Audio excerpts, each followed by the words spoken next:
Hi, everybody. Lizzie Bean here. Thank you for coming to class. Oh, I just saw a bunch of people wave. Carla and Susan. Hello, hello. I'm just going to double check my speakers and microphone situation, make sure everything's working like it should, and it looks like it is. As you can see, I'm in a different location. Spencer and I are traveling, so we found a workshop, and that's where we're at. So forgive my background isn't as jungly as it usually is.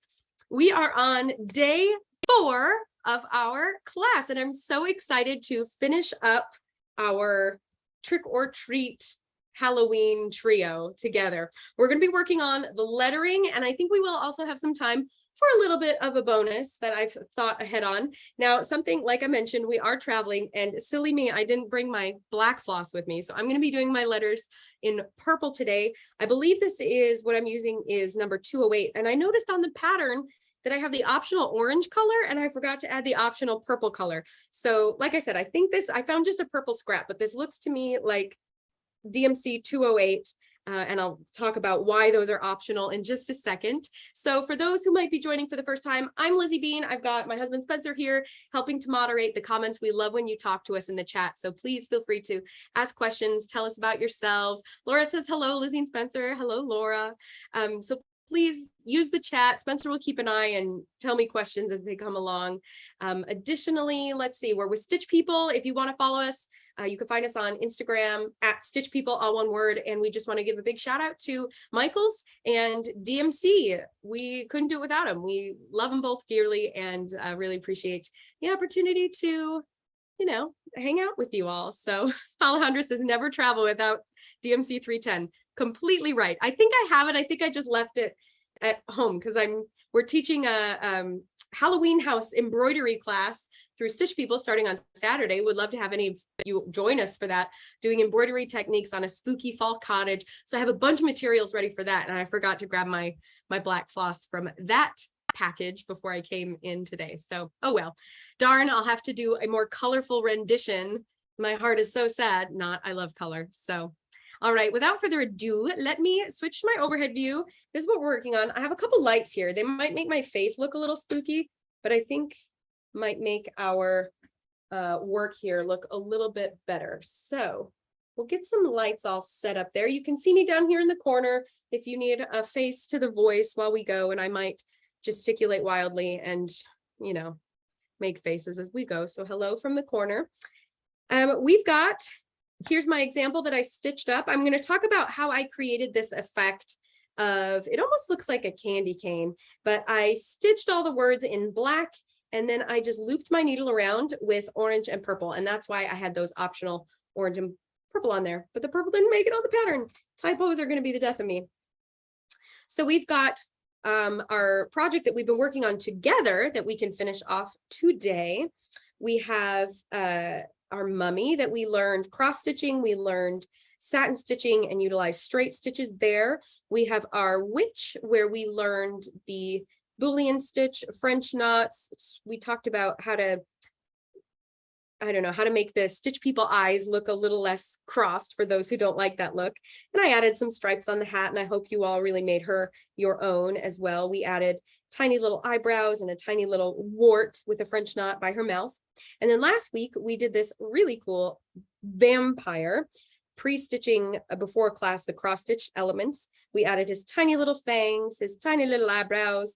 We used a split stitch for his golden cape details, and we satin stitched, essentially straight stitch, satin stitch. We could make an argument either way for his slicked back hair, which is pretty cool looking.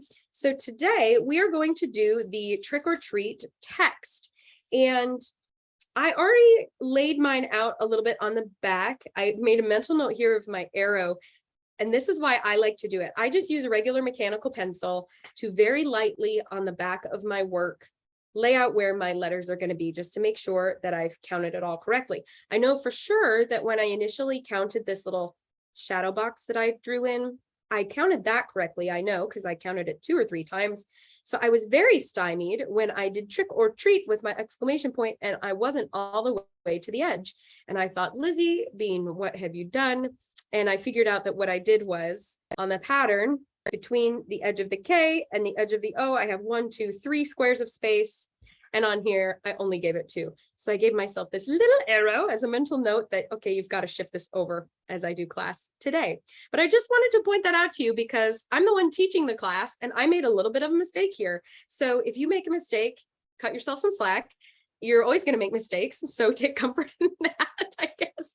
Or a better way of saying that is we all make mistakes and that it's totally normal. Sometimes our brains are fully engaged and sometimes we're not looking closely and you can make a little miscount error. So don't beat yourself up about it. Just make sure you know what you got to do to fix it and move right along.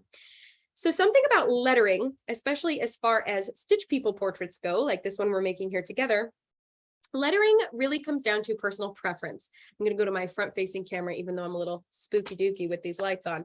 But lettering comes down to personal preference. When you have these tiny little heads, you can have big chunky letters at the bottom. You can have really minimalist letters at the bottom. If you want 2 rows of text, you can do that. It's really up to you and your personal preference as to how much of your portrait you want to be people and how much you want to be text. It can be equal, it can be minimal, it can be maximal, it can be extra, as the youths say these days. Sometimes it's fun to do that, to go all out and be super extra. This is an example of more of a minimal look where we have just, actually, I'll show you the finished example, where we have some really simple text under a really simple portrait. This has a lot of what I will call white space, where it's not filled out, you know, a lot of unused area, a lot of blank space in between. And this is kind of the OG Stitch People way, is just really minimal. The idea has always been bite-sized weekend projects, you know, things that won't take you 20 years to complete. If you want to change up this text, feel free. I know some of you probably have alphabets from sampler patterns, or if you've bought alphabets or fonts off of Etsy that you want to swap it out with, by all means, make it your own. Just make sure you space it out accordingly and that it's nicely centered to your head trio. Another way that you can mess with text is not only by changing the font. I mean, my background is primarily in graphic design, so I always use the word font, but you could change the font or the alphabet if you'd like. You can also change the number of threads that you're using. So I believe on this example, I'm going to use a needle here to separate these threads. I have a hunch that this is just 2 threads, but I want to make sure that I'm telling you the right thing. So there's one. Yeah, so this is 2 threads. So I use 2 threads to, I'm going to move this here so you can see better. I use 2 threads in black or DMC 310 to stitch trick or treat. And then I went over the trick and the treat with orange and purple using, I think, I just don't want to lead you astray. It's been a minute since I did this. This was a last minute addition, kind of zhuzhing up those letters. Yeah, okay, so I used 2 threads as well of the orange and purple, to twist around and give it this twisty effect. So 2 threads of black for the text, plus optional, if you like the way it looks, you can do it. If not, leave it alone, but optionally 2 threads of orange and purple to loop around and create that spiral effect, which we'll talk about how to do that later. But you can go down to 1 thread for your text. You can bump it up to 3. Since I forgot my black, so sad, I'm going to use 3 threads of purple just to give it a little bit more weight, because black is very dark. So the more threads of black thread you use, or black floss, more threads you use, the darker it's going to look. So if you're already starting with a really dark floss like black, it's going to look pretty thick and pretty dark, versus this purple is kind of a medium tone. It's not as dark as the black. So I'm going to use 3 threads to make up for the fact that the color isn't as intense.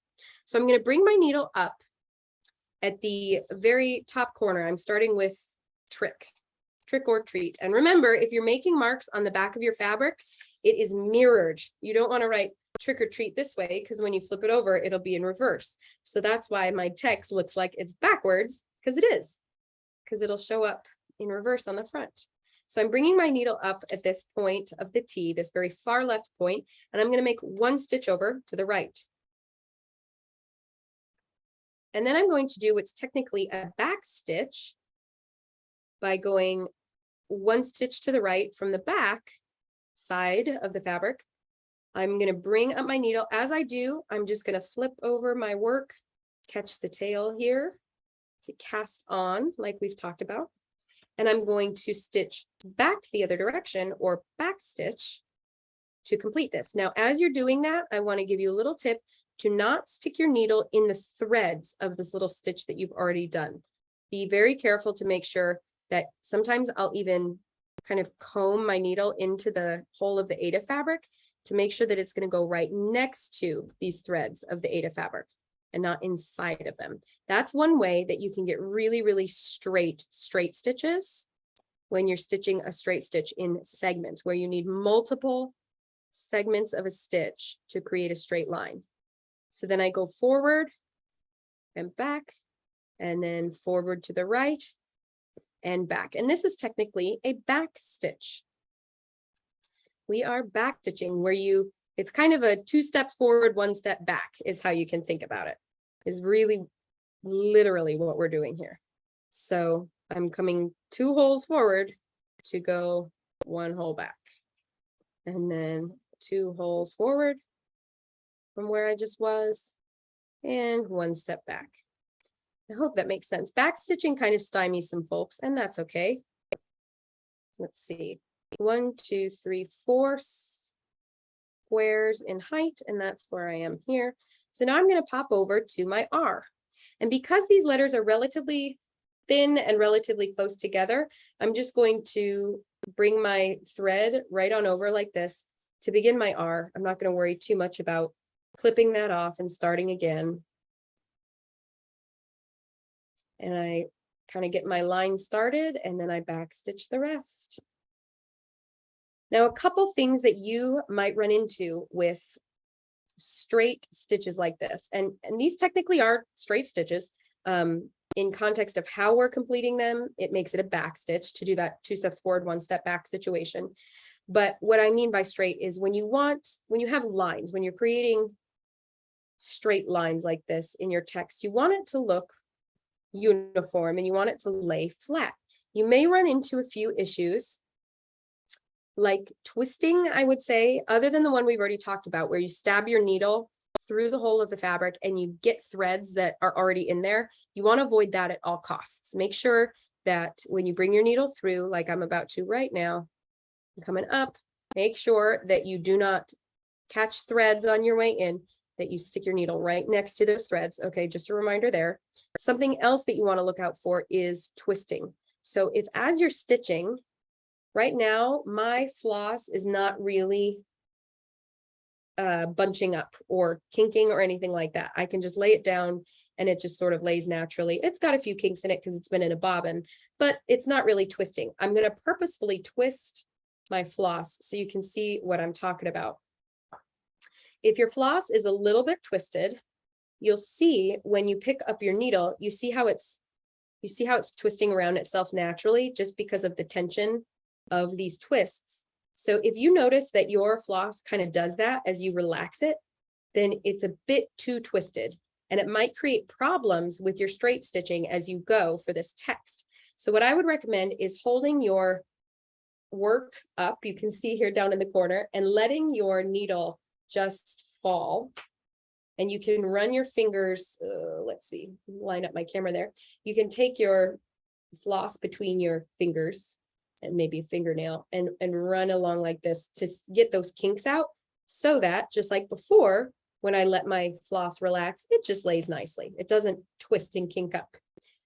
If it's twisty, it will look twisty when you pull it through your fabric, as opposed to letting the threads lay side by side by side. We want, for example, we have trick or treat, so 2 T's. If you're using multiple threads like me, you want your T, you want your T to look like this. So as you create it with each individual stitch, you want your 3 threads for each stitch to really lay side by side by side so that it looks very uniform to create the look of just a normal T. If your threads are all twisting, then your stitches are going to look not uniform. You don't know which direction they're going to go, and you might get kind of a look like this for your T. So this is what a T looks like just drawn. If all your threads are side by side by side, it'll look nice and flat like this. If they're twisted, like I showed you, it might look a little squiggly, micro squiggly, but squiggly nevertheless, and you'll notice it. And you'll want to take care of it. So I'm going to dot the I now. And as you can see in my pattern, I've created just a little hash mark, essentially, of a little vertical line, but it's right above and below the whole of the AIDA fabric. Why is this? Well, with the way this font is, I could have made this 2 in height and a full tick like that. I didn't like the way it looked. This is honestly just aesthetic. So what I'm going to do to dot my I is bring my needle just below the hole in the AIDA fabric. And you can go right into the hole of the AIDA fabric or catch it, one thread right above the hole in the AIDA fabric. Just to dot the I. There we go. Just so it's a little bit smaller. And now I'm going to come down here to the next closest point of my C letter and fill this in. Now, I want you to feel free to get creative with this. You can stitch these letters in any color you want. I would be using black if I had it, just to do it according to the pattern. But I sort of like that I didn't double check my bag of floss, and it's forced me to get a little bit creative. So you'll see what this looks like if you do it in all purple. Maybe you like orange better as a Halloween-y color. You could do it in all orange. You could do every other letter in every other color. You could do it in a witchy green if you have that color on hand and really like it. You can do whatever colors you want. And I encourage you to. I'd love to see, oops, oh my gosh, I totally missed the hole there. Just backtracking, get in the hole of the fabric, Lizzie. How about that? A straight line would be really, really nice. And I know this seems a little tedious, but there are a few tricks to getting things to lay straight. So we don't want to catch existing threads. We want to make sure all of our strands lay flat side by side by side. And tension is also something that you can keep track of. Making sure, and this is across the board, but it especially affects your straight lines. If you pull tighter or not as tight, and if you're not consistent with your tension, that'll really show up when you're making a straight line, like for a T or for a K. So it's a good way to practice keeping your tension just right. Just going to double check my chat here, see if anybody has. Okay, Spencer, Belinda has a question about patterns and make sure that she has only just signed up. How do we make sure she has all the patterns? That's a great question. Let me check it. Sure. Now this pattern does have the previous patterns on it. They're just a little bit hazed out just because the pattern has remained the same, but we want to make sure that we're emphasizing, each day's information. So you can use the pattern. It's just a little harder to see. But we'll follow up with you for sure. 1, 2, 3. Oh, Spencer's putting the links in the chat for you, Belinda. Okay, now I know, remember, I miscounted on the back, so I'm just wanting to make sure that I put this or in the right place. 1, 2, 3, 4 over from the bottom of my K. So 1, 2, 3, 4 over. Okay, I think that'll do. 1, 2, 3. Yep, there we go. I'll get as far as this length of floss will take me, which is not going to be too much farther as I speed through this or, get as far into the treat as I can, because this technique is basically the same. I've taught you all the pitfalls to avoid, and it's basically just a matter of getting the hang of it, getting some practice with all these straight stitches in line. In some ways, the straight stitches that we did on the mummy are easier because they're more freeform. And we're just making bandages, so it doesn't really matter. But when you're making a letter that you want to look really uniform and nice, pressure's on. pressure is on. So I'll finish up this R. I might be able to eke out a T for treat. Does anybody else play chicken with their floss? It's not that I don't have enough floss with me. I don't know. I like to see how far I can get it to stretch for some reason. So I'll take it like as far as I can to the edge before I tie it off. And it feels a little like playing chicken, like how far can I get it to go? Okay, I think I will try to get this T. While I do, I'll just tell you all a bit more. If you've really enjoyed this class, and I hope you have, we are starting another class on Saturday, and we'd love to have you all there. You can find it on our website. We're doing a Halloween house. We're calling it an embroidery event. Get it? Because like spooky boo.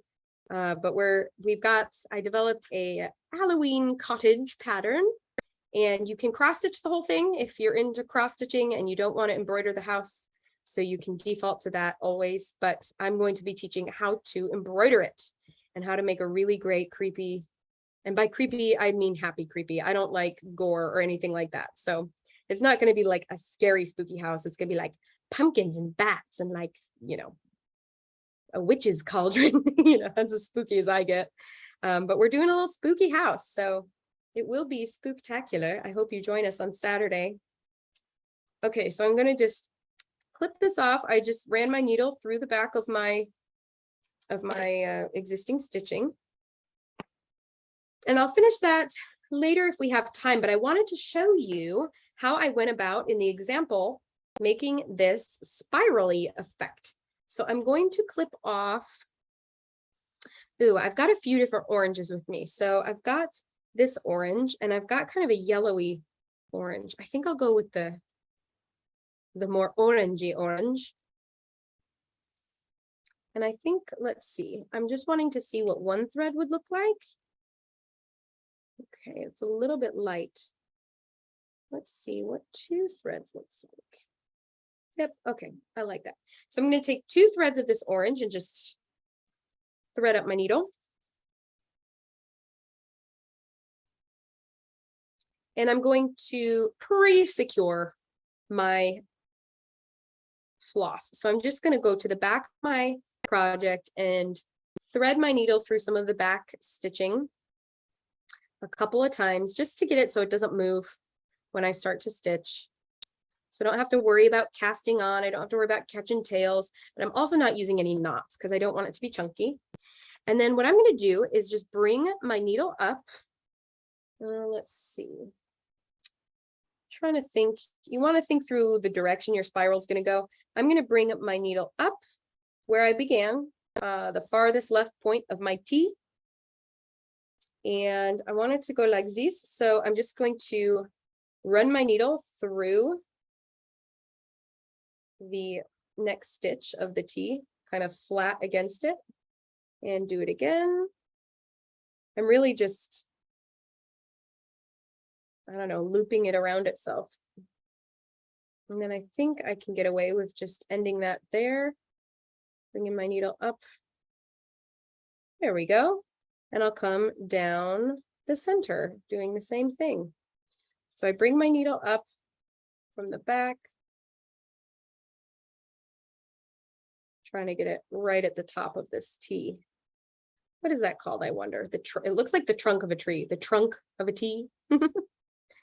And I think I want, let's see, I want the spiral to go this way. So I'll run my needle through, just see how I'm doing it at an angle. Oh, I'm so sorry. I'm out of range of the camera there. So if I bring my needle through the stitching at an angle, through the stitching at an angle, through the stitching at an angle.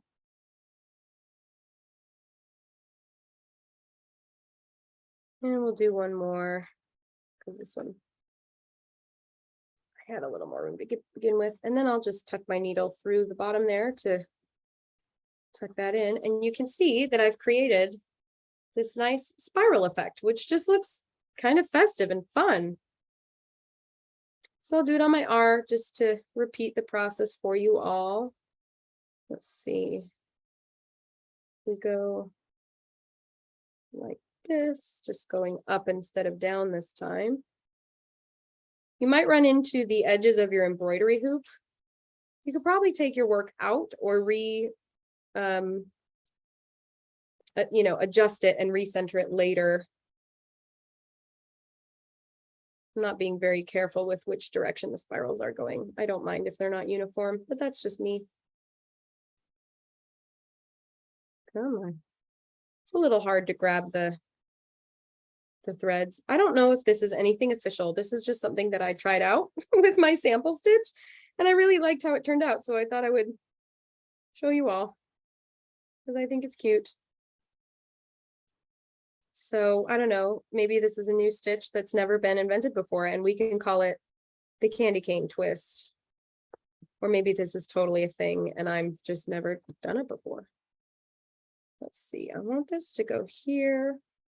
So I'll bring my needle in this way so it can kind of go the direction I want it to go. There we go. And we'll do one more.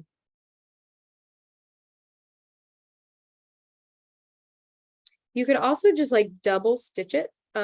What I mean by that is just stitch it all again in another color, and the floss would kind of sit side by side with itself. And so you get different colors happening. You could also do, if you wanted to stitch half and half. So instead of spiraling all the letters like this, maybe you stitch half with a double color, so that you have kind of an emphasis happening in some places.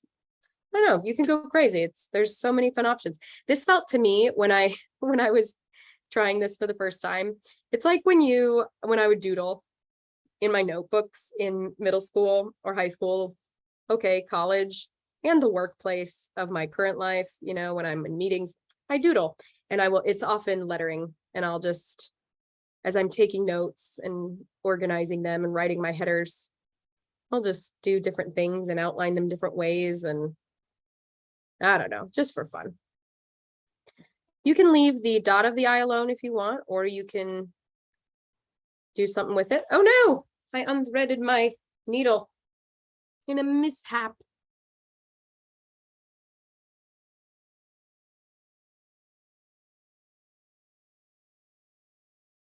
Spence, is our freebies page up for Stitch People? Yeah. Some people are commenting that this will look cute for Christmas. We've already got it. We've got a free Christmas pattern. It's a Santa and an elf and a reindeer trio for Christmas. So you can, yeah, Spencer will track it down and put it in the comments for you all. Because you're right, it would look cute for Christmas. It does. It does look cute for Christmas. So yeah, we've got that. You can grab our freebie and download it and stitch it up. That's one of my favorite patterns we have, actually, and it's free, so you're welcome. Okay, I'm just gonna do one more letter, I think, because yes, I wanted to add a bonus on for today. I thought it would be fun to add some candy because it's trick-or-treating, so why not? I'm running into some limitations here with my hoop ridge being in the way, so I have to hold things at funny angles to make sure I don't catch thread that I don't mean to catch. There we go. But using the techniques that we've already learned in these classes, we can add some candy to our trick-or-treat portrait. Okay, so I'm just going to tie this off because I think I've shown you how to do that, and I might go back to it, finish it up for the end of class, but just for the sake of time, I wanted to make sure that I was able to teach you the candy.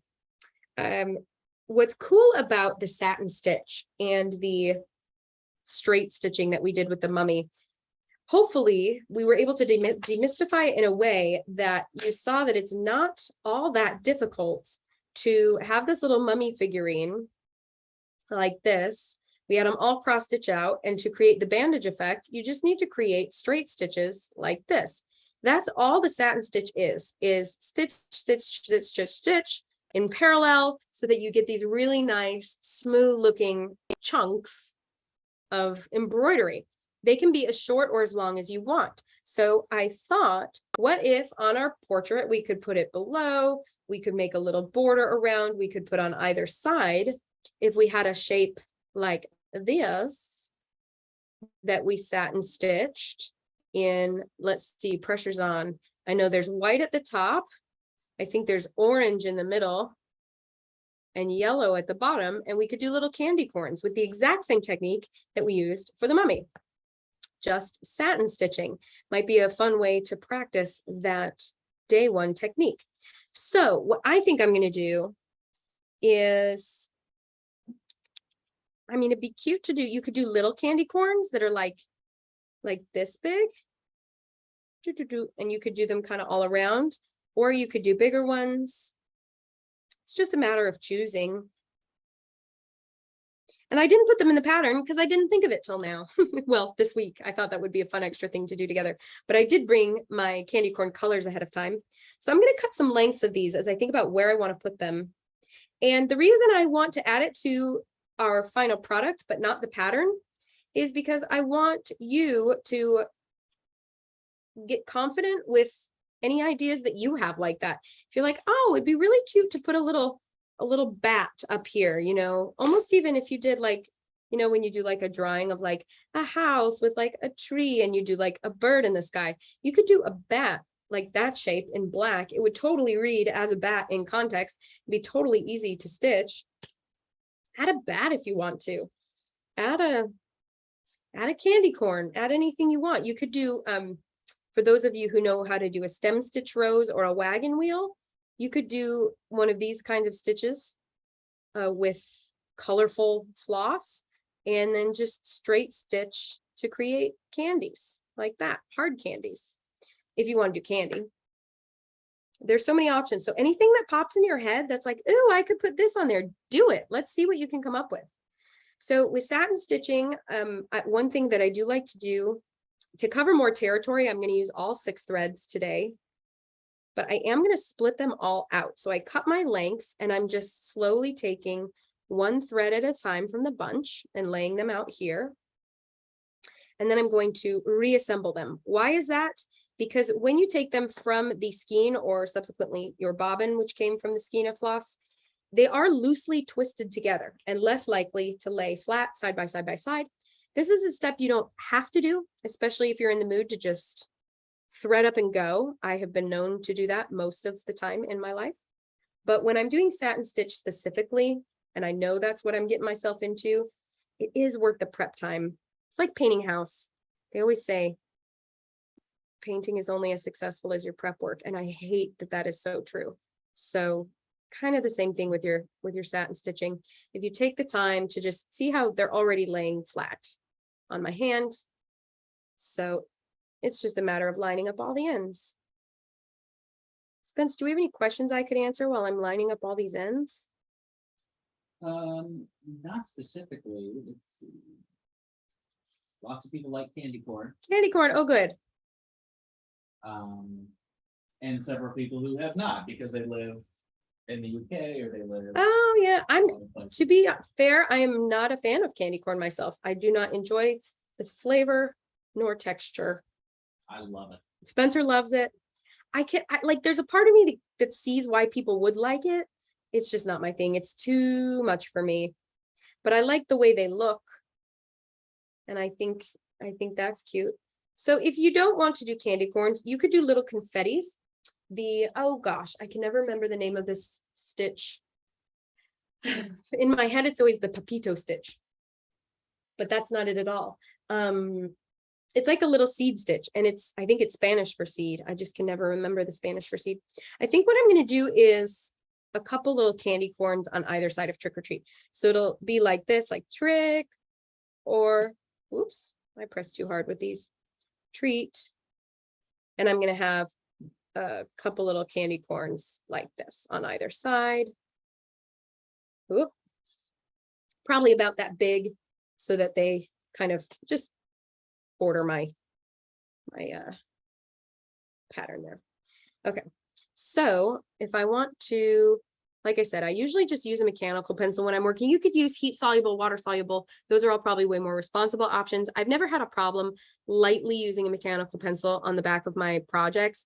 I just have way more mechanical pencils lying around my house, and I'm the kind of person who misplaces things. And so I always have way more access to mechanical pencils than fancy heat or water soluble. Though I know Michael's has many options that way. Trick or treat. So this is like 1, 2, 3. Yeah. 1, 2. Yeah, 2.5-ish from the top here. So 1, 2.5-ish. And we're on the same bottom line. I'm just making it more or less symmetrical. I don't need it to be exactly the same.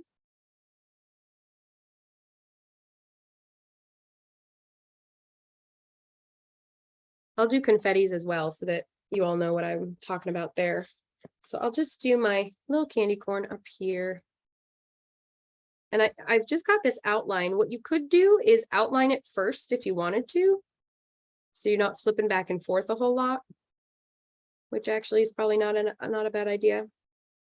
So if this is my top of my candy corn, I will outline it just for the sake of this example so that I don't have to be flippity flopping in my work here. But see, oh no, I poked my needle inside the threads there, which is bad news blue. So I'm going to undo that, sweep those threads away. I don't want to catch them so egregiously. So we'll do this. I've got a nice straight stitch there. I'll go down this way. Like I said, I'm just going to quick outline this. Catch the tail. What is everybody's favorite Halloween candy? I want to know. What's your favorite? Well, I guess it can be any candy. If it's Halloween specific, that's okay. But yeah, what's your favorite candy? Are you familiar with the Rosette Technique? The Rosette Technique. I'm not. Alejandra's asking if it would work for a pumpkin. Rosette, maybe. I have to look at a picture. I'm terrible with remembering names of things, I'll be honest with you. I've probably seen it, but just never like put 2 and 2 together that, oh, this is the Rosette Technique. Probably for a pumpkin. We're going to be going over embroidered pumpkins in our Halloween house stitch class. Different ways to tackle embroidered pumpkins. And all sorts of things. We do little corn stalks as well with little French knots. It's going to be so cute. Couple of people asking about like winter Christmassy themed house projects. Oh, we have one, a gingerbread house. We did a whole event last year. It was our holiday jingle was our gingerbread embroidery house. And that pattern and whole class is available. We recorded the class. So you can get just the pattern if you want it. But if you want to watch the class, you can do that. It is available. Spencer will get the link, put it in the chat for you. But yeah, it's a really cute candy covered gingerbread house we did last year. We get mixed feedback because Christmas activities are really, really fun, Christmas classes, but it's such a busy time of year for people that we don't always get a ton of people in attendance. When push comes to shove, just because it's a hard time to set aside, embroidery takes a while. So it's a hard time to set aside 3 or 4 weeks of a couple hours. And anyway, so that's why this year we're doing the Halloween house event in October. So we can still hang out with those techniques for a little while, but at a more convenient time of the year. Okay, so now I have my outline. I'm going to go side to side with my satin stitch and fill this in. I'm going to go to the edge, outer edge of this outline because I've used white for the whole thing. And I will be transitioning from white to orange to yellow. Oh, Alejandra was thinking the wagon wheel stitch. Oh, yes. Would the wagon wheel work for pumpkin? I would not use a wagon wheel.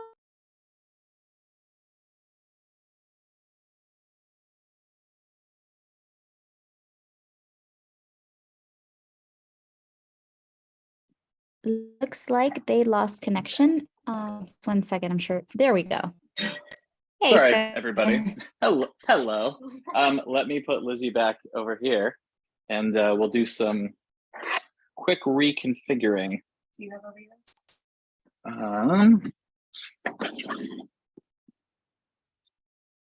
My goodness. Here. Okay.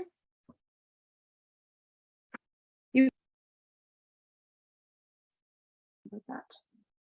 Perfect. Sorry, everybody. Hi. My computer shut off all of a sudden. I don't know what that's about. Okay. I think you can see my face, my spookily lit face. Yeah. Okay. And you can hear me okay. That's good. Sorry about that. All of a sudden it just went dark. I was like, oh no. All righty.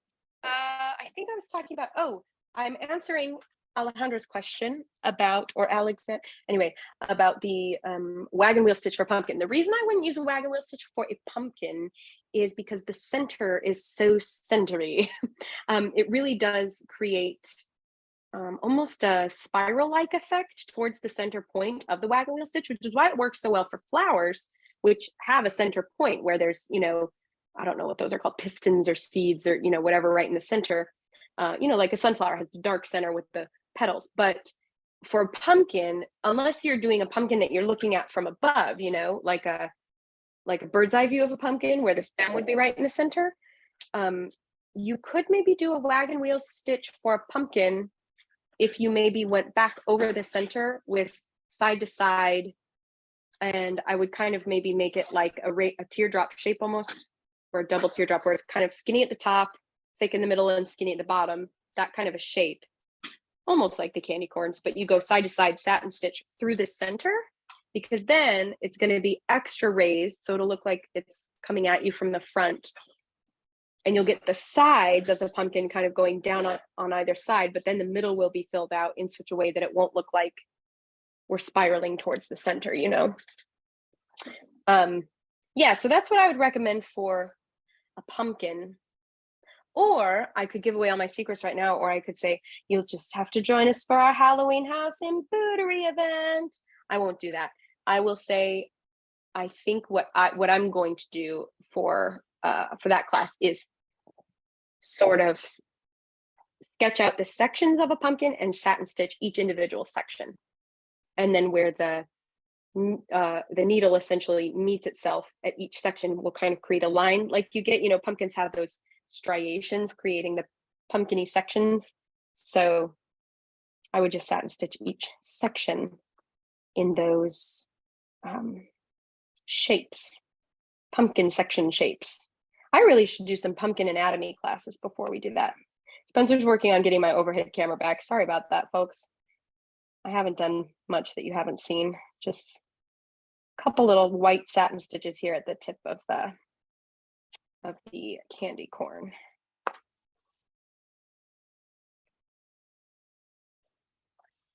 All righty. I think I'll do one more. In my candy corn experience, the white is always the smallest section.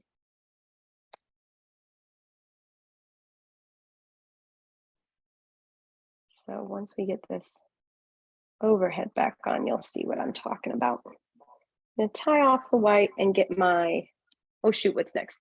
White, orange. Orange goes next in a candy corn. And that won't take too long. So once we do the orange and yellow sections, we'll have a beautifully completed candy corn for those who want candy corns. And for those who might want a little confetti. Oh, okay. We're doing computer do-si-do. It's like line dancing, but for 2022. Hooray! I'm back on this one. You're still there. Okay. Perfect. I think we are back. Back in business. Perfect. Perfect. That only took a minute. Way to go, Spence. He's the man. Okay, so you can see my very basically outlined candy corn, and I have satin stitched the tippy top in white. And I've got a little bubble there. I'm just gonna comb that out with the tip of my needle. Did that make sense of all my pumpkin chatter about why I might not use a wagon wheel, or if I did use a wagon wheel? Because here, what I mean by that century look is the wagon wheel is made up of 5 spokes, for those who don't know, and you stitch 5 spokes from a center point. And then you take your needle and you go over, under, over, under, over, under, over, under, all the way until you have this beautiful poof of, I think it looks like a flower.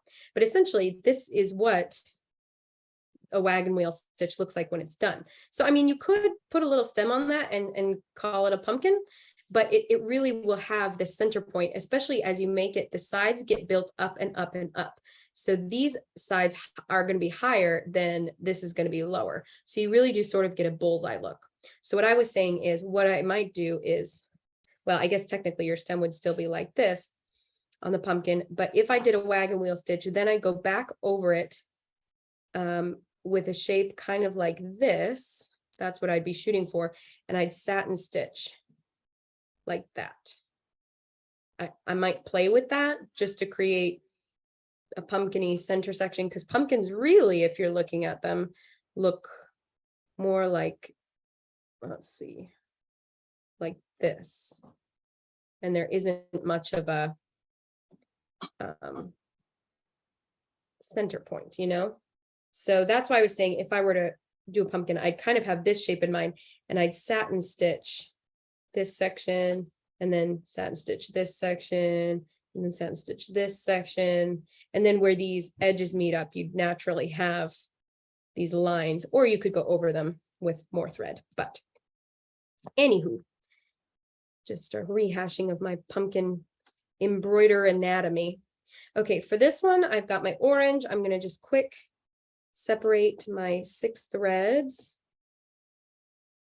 6 threads, like I said, because I know I'm doing satin stitch, all I'm doing is these candy corns. I want sort of the faster go of it that these 6 threads will provide. If I'm only using 3 threads, I theoretically have to make twice as many stitches to cover the same territory that half as many stitches of 6 threads will do, if you can think through that way. It's like using 2x4s instead of 1x4s. It's just twice as much.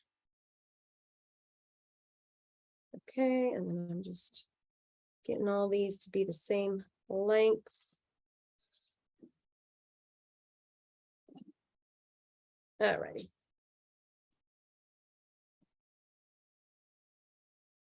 Thread the needle.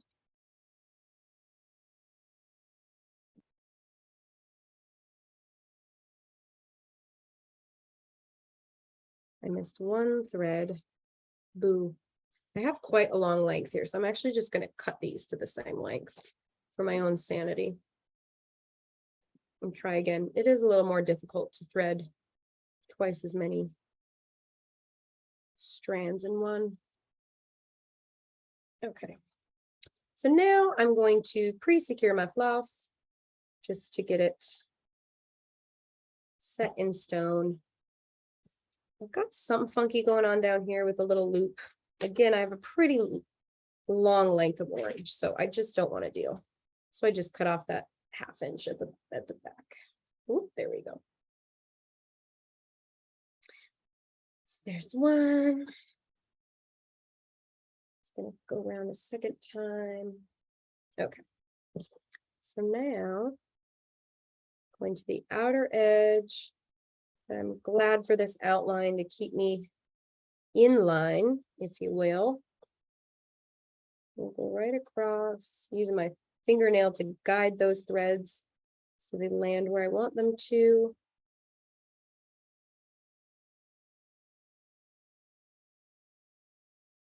I am working outside the holes of the AIDA fabric, so it's a little less precise than working in the holes of the AIDA fabric. And using 6 threads at once is a little bit more of a difficult experience just because it's thicker. There's more going on. But it's almost like coloring with crayons or colored pencils or markers where I'm getting more brush strokes in.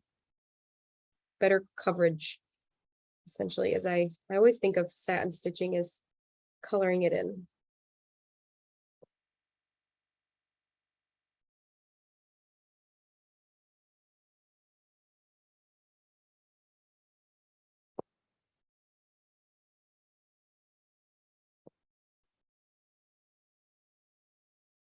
What's funny about candy corns too is I feel like there's such good fall. I always use the phrase Falloween because it's like fall and Halloween colors.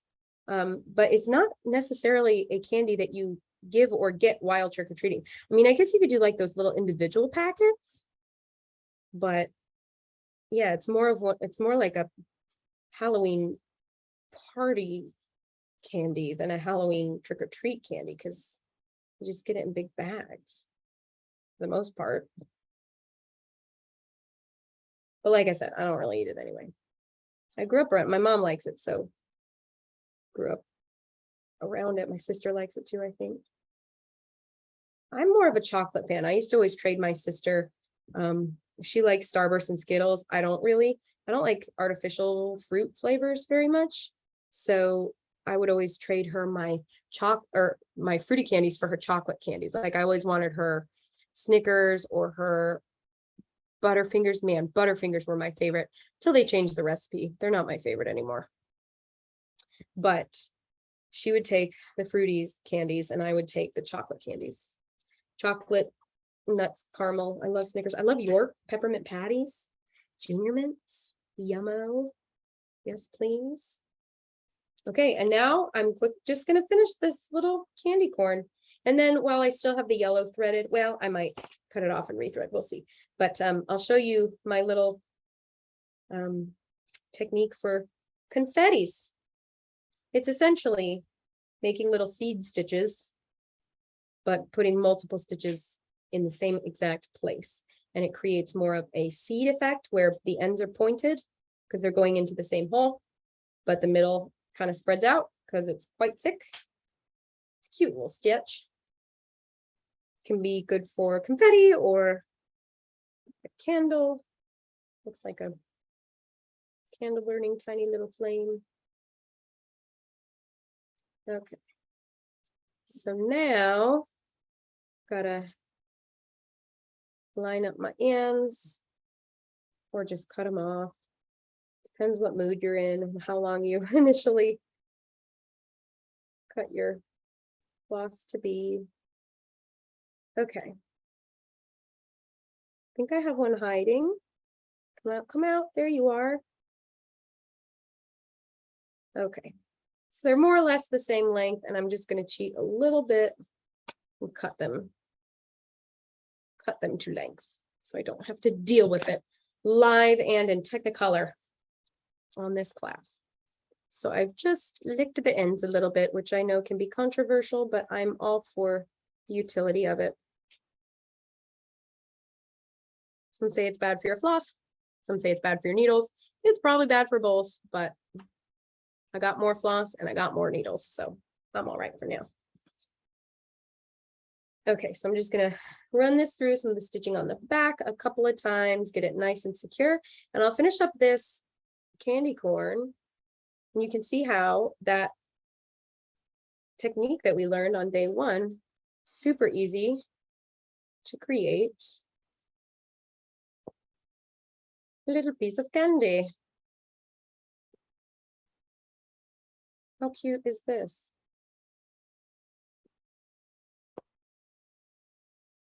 Uh-oh. Got some resistance. What's going on? There's something happening on the back of my fabric here. Okay. Okay. Emergency, Mayday. Oh, there we go. Okay, I wanted to just unthread my needle and see if I can undo. Oh, I see. One of the threads like went in half and was causing some knotting trouble. See, once again, I'm the one teaching the class and sometimes my thread acts up. So don't feel bad if yours does. Because it just happens with fiber art. We're working with a lot of materials and a lot of tools, often in a very itty bitty, teeny tiny space. So it is likely that things won't always go smoothly or according to plan, unfortunately. That's life, right?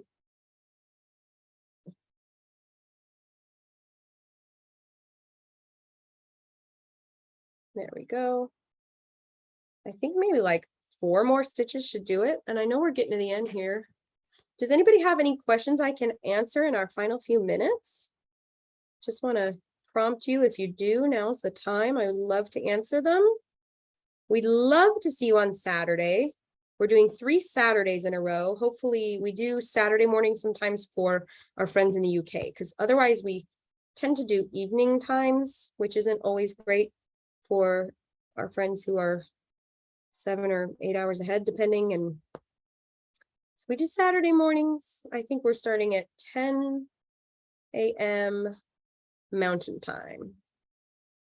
So join us on Saturday. That one's going to be a really, really fun one. Lots of creative choices. People are really going to be making it their own. So I think I feel good about that cute little candy corn. So after our class today, I'll double back. I'll finish the word treat and I'll probably outline my text in orange. When I get home, I might take a thread of black and outline it too, just to have a little variety, have that black coming through, because I do like the way it looks. I'll probably make one more candy corn and just finish it up. If you want to do confetti, what I would do is bring your needle up and just create a little straight stitch. I'll go diagonally and do that exact same stitch in those exact same holes 2 or 3 times. And what it will do is force the points to a point, but it'll allow the middle section to be a little bit thicker. It creates a nice little seed look, but done in mass, it makes for a really cute, it gives a satin stitch effect, but on a tiny, tiny scale. So you get just all these little shapes that look like this, just like little confettis everywhere. And it's just super cute. So honestly, it's as simple as that. And I might do that as well, just to highlight it out and do orange and white and yellow all around for fun. Who knows? I don't know. We'll see what I feel like. I'm just gonna check the chat. Oh no, Erica says Saturday mornings is 1 a.m. for her in Japan. So okay, so next time we need to think about doing Japan time meetings. Oh boy, thank you so much for joining, everybody. I hope you enjoyed our trick or treat basic cross stitch and embroidery class. Cross stitching, straight stitching, satin stitching on the mummy, French knots, Boolean stitch, small details on the witch, more small details, split stitch, real hair techniques on Mr. Vampire, and then straight stitch tips, whatever the heck this peppermint twist effect is that we came up with, a little satin stitch bonus if you wanted to do candy corns and little confettis. That has a special name. It's like a pepito stitch, but I can't think of it. If any of you speak Spanish, whatever the Spanish word is for seed, that's what this stitch is, gambito, something like that. Anyway, thank you so much for joining. Follow us at Stitch People, post your projects. If you tag Stitch People, Michaels, and DMC, or use hashtags, the hashtags thereof, then we can find you and we can see what you've been working on. We'd absolutely love to see how you've made this project your own. Check out our freebies. Spencer posted that in the chat if you want kind of a Christmas version of this. And please keep in touch with us. Join us for future events and classes. It's always a pleasure. And we can't thank you enough for being here, especially all of you who can make it for all 4 classes. So until next time, friends, thanks for joining.